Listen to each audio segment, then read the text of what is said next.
Ветеранское подворье. Под таким названием сегодня в Октябрьском округе прошел ежегодный конкурс дачного урожая. О том, чей урожай стал самым лучшим, расскажет Олеся Ларчук. Хороший урожай – это всегда отрадно. И запасы на зиму пополняются, и наглядно видно плоды своего труда. Для многих огород становится не просто увлечением, а неотъемлемой частью жизни. Однако простыми посевом, уходом и сбором все не ограничивается.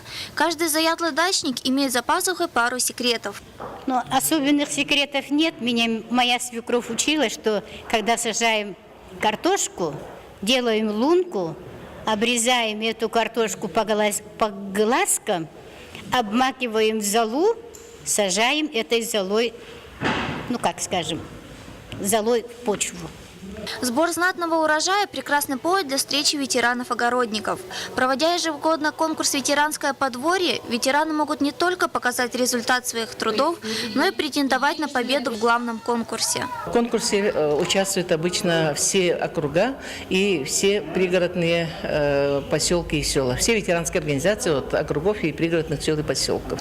Участие в конкурсе выставки принимают порядка 69 ветеранов. Номинация «Лучшее подворье» и «Лучший дачный участок» среди конкурсантов очень популярны. И в этом году есть не один победитель. В таком большом, конечно, впервые. Ну, я вообще-то даже не планировала так-то участвовать. Но приняла, как от села пригородного.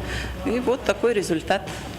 Пока вот мы собирались, всю ночь почти не спали, у меня 4 детей, многодетная семья, и вот это вот изделие всю ночь с детьми делали. Победители были также определены в номинациях «Лучший овощевод» и «Лучший цветовод». Бесспорно, конкурс «Это радость встречи с товарищами», которая проходила сегодня, показали нам, что победителем был каждый участник.